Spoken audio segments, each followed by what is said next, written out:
Saya protes waktu itu. Kalau hari ini tidak melangkah, saya rasa peluang ke depan akan sulit.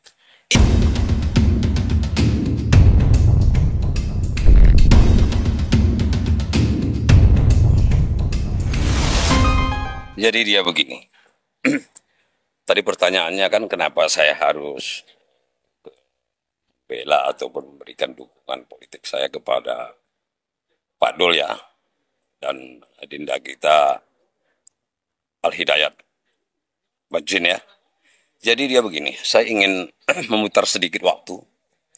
Ketika itu tahun 2021 kalau saya tidak salah. Nah, waktu itu kita menjelang Pilkada 2022, tapi kan ditunda oleh pemerintah sehingga menjadilah kita Pilkada 2024 secara serentak.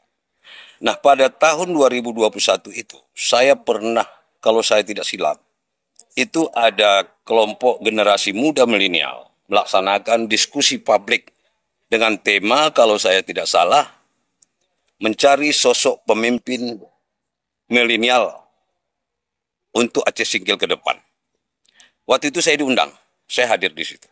Kemudian ada juga narasumber satu, yaitu ada itu Kepala Dinas Pendidikan, yaitu Pak Halilullah ya. Dia memberikan juga pandangan-pandangan tentang milenial masa depan. Nah, setelah itu saya pulang, saya berpikir, ini gagasan dari milenial ini memang pantas didukung dan pantas direnungkan bagi tokoh-tokoh tua. Sudah saatnya memang kepemimpinan Aceh Singkil ini memang dipegang oleh generasi muda, tokoh milenial. Nah, saya berpikir begitu. Makanya begitu Pak Dul Musrid mengambil wakilnya itu Al Hidayat sebagai representasi daripada tokoh muda milenial. Sesuai juga keinginan saya. Barangkali Pak Dul juga sama ya.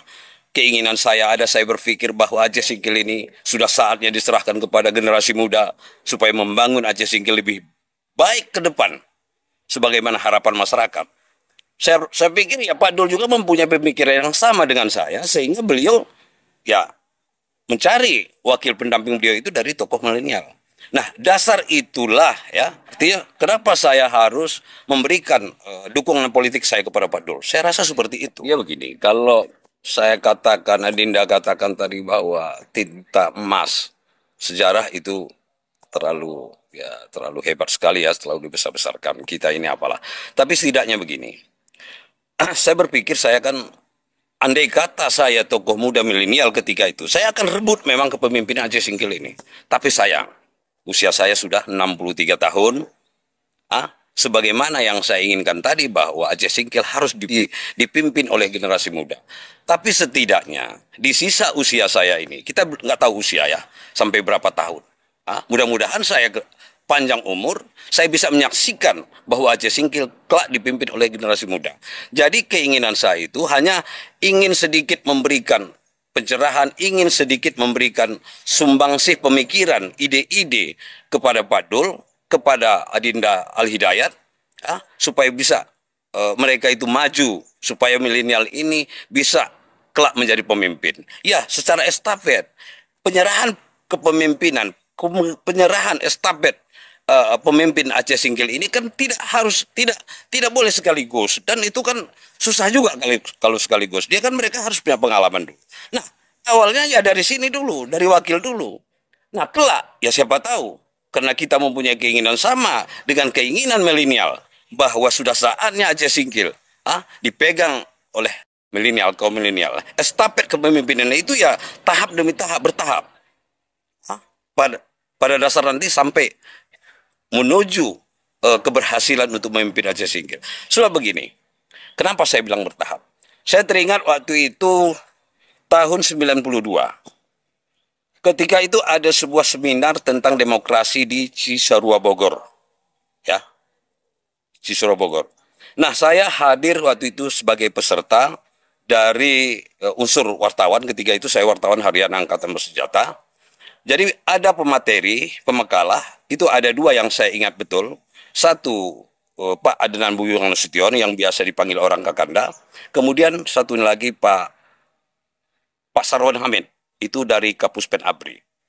Pada sesi pertama, itu eh, makalah ataupun pandangan dari Adnan Nasution itu ini tentang demokrasi. Katanya begini, demokrasi itu harus dibuka selebar-lebarnya. Ketika itu demokrasi zaman zaman Orde Baru itu kan demokrasi terpimpin. Terpimpin tapi sebenarnya sesungguhnya ada belenggu di situ. Nah, ketika itu beliau bicara bahwa sekali kita buka demokrasi, buka selebar-lebarnya. Saya setuju waktu itu. Sangat setuju. Nah, kemudian pada sesi berikutnya besoknya, kami itu ada 2 hari 2 malam. Besoknya, sekitar jam 10 saya rasa, Pak Sarwan Hamid ketika itu menjabat sebagai Kapuspen ABRI, sekaligus pimpinan umum saya di Harian Angkatan Bersenjata, beliau diundang di situ sebagai pemakalah. Apa katanya? Demokrasi di Indonesia ini memang harus kita buka ya. Tapi bukanya tidak sebegini. Cukup segini dulu. Dari segini sekarang demokrasi terpimpin, kemudian nanti kita buka segini. Itu kata Pak almarhum Sarwan Hamid. Nah, saya protes waktu itu. Saya sependapat dengan Kanda Buyung Adnan Nasution bahwa demokrasi itu memang harus buka selebar-lebarnya. Tapi apa yang terjadi? Setelah reformasi membuka ruang kebebasan berekspresi, kebebasan demokrasi sebesar-besarnya, yang terjadi sekarang seperti ini. Ya, memang alhamdulillah demokrasi, tapi saya rasa ini demokrasi kita sudah terlalu bablas, sudah terlalu bebas. Nah, ini kembali kepada milenial tadi. Ya, tonggak kepemimpinan akan diserahkan oleh generasi tua, tokoh-tokoh tua kepada generasi milenial muda, itu step by step. Tahap demi tahap. Tahap awal ya cukup. Kalau bisa alhamdulillah. Beliau nanti bisa jadi pemenang, beliau bisa jadi pemimpin, ya. Bung Adinda Al-Hidayat kan bisa jadi wakil. Kedepannya, beliau juga sebagai tokoh milenial, ya insya Allah bisa jadi pemimpin tahun 2029. Sekaligus menghantarkan estafet kepemimpinan Aceh Singkil dari generasi tua, dari tokoh tua kepada generasi muda milenial. Tujuannya, orang-orang milenial sekarang kan orang-orang cerdik, ya, sarjana-sarjana, intelektual-intelektual. Saya sudah pernah bilang dulu itu kepada generasi milenial, tolong kalian buat satu wadah, itu barisan intelektual muda Aceh Singkil. Di sana tempat berkumpulnya para sarjana seluruh di Aceh Singkil. Ada berapa? 500, terdiri dari berbagai disiplin ilmu.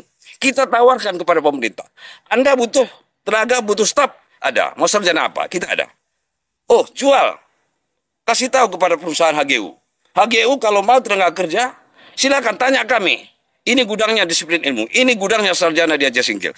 Anda mau sarjana apa? Sarjana hukum, sarjana kehutanan, sarjana pertanian, ada di kita. Itu pernah saya tawarkan seperti itu. Nah, jadi ini pun ya apa salahnya di sisa usia saya yang sebegini ini, ya minimal saya bisa memberikan sumbangsi sedikit untuk generasi milenial. Mudah-mudahan kelak kalau kepemimpinan Aceh Singkil dipimpin oleh generasi milenial, mudah-mudahan mereka kelak bisa mengingat saya. Oh, dulu Bang Rajal Deri pernah berbicara. Dia berharap bahwa Aceh Singkil ke depan bisa dipimpin oleh seorang atau beberapa orang tokoh generasi muda guna memimpin Aceh Singkil yang baik. Mudah-mudahan kelak mereka akan ingat. Tapi kalaupun tidak, ya tidak ada masalah. Kita berharap jika beliau berdua ini bisa menjadi pemimpin Aceh Singkil ke depan, saatnya saya rasa Pak Dul juga legowo ya, harus memikirkan masa depan generasi muda. Berikan pembinaan, berikan bimbingan politik, berikan lapangan usaha, berikan mereka fasilitas-fasilitas yang mereka butuhkan untuk bisa berekspresi. Beri ruang kepada partai politik kepada generasi muda. Saya berharap seperti itu. Mereka akan membangun Aceh Singkil ini untuk generasi ke depan. Apa kebutuhan mereka? Ya itu yang akan dilakukan. Saya rasa Dinda Al-Hidayat ya, dia paham. Dia seorang intelektual muda, punya pikiran yang cerdas, jernih, intelektual kita itu ya. Kenapa? Dia sudah berapa kali dia jadi anggota DPRK, ya berapa periode. Dia juga kalau saya tidak silap, atau saya baca kemarin di media itu, ketua Asosiasi Pengusaha Muda Indonesia kayaknya, ya. Nah, seorang yang masih muda bisa jadi ketua seperti itu, ya memang dia seorang pengusaha, seorang apa namanya itu politisi. Politisi bukan hanya politisi karbitan. Dia melangkah dari nol jadi pengurus partai politik. Wah, Saya melihat ya kalau peluang ya. Saya kemarin ada baca itu tayangan di Wan Harlingga ya. Itu ada ponakan saya itu Safar Tanjung ya. Di situ dia bilang bahwa generasi muda milenial itu pemilihnya begitu banyak itu. Dan mereka minta supaya diberi ruang untuk berekspresi. Sebenarnya kita, ya, saya rasa Pak Dul dan Hidayat memberi ruang kepada generasi milenial. Mari sama-sama, sama-sama bahu-membahu. Jadi begini, kalau generasi milenial ingin diberikan estafet kepemimpinan untuk memimpin Aceh Singkil lebih baik ke depan, ya mulai melangkah hari ini. Diawali dengan hari ini, ya hari ini langkah pertama untuk langkah atau ribu-ribuan langkah berikutnya. Kalau hari ini tidak melangkah, saya rasa peluang ke depan akan sulit. Ini peluang yang cukup bagus ya. Seorang milenial bisa menjadi calon wakil bupati, insya Allah bisa menang. Ke depan insya Allah saya yakin milenial bisa lebih maju, milenial bisa lebih mampu membangun Aceh Singkil. Seperti yang saya katakan tadi bahwa intelektual milenial kita ini luar biasa ini. Beda dengan kami-kami generasi tua dulu. Sarjana pun bisa dihitung. Malah ini ya enggak. Seangkatan saya masih ada lah ya sarjana ya. Masih ada sekarang mereka sudah pensiun-pensiun ya. Karena saya pun usia sudah 63. Ya bisa maju, tapi itu syaratnya tadi. Ayo mari berjuang bersama bagaimana caranya supaya milenial bisa menjadi pemimpin. Ya dimulai dari hari ini. Melangkah mulai dari detik saya bicara ini.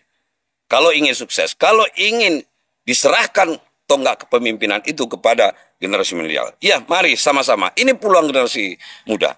Peluang para milenial untuk berekspresi, untuk membangun Aceh Singkil ke depan. Saya rasa seperti itu.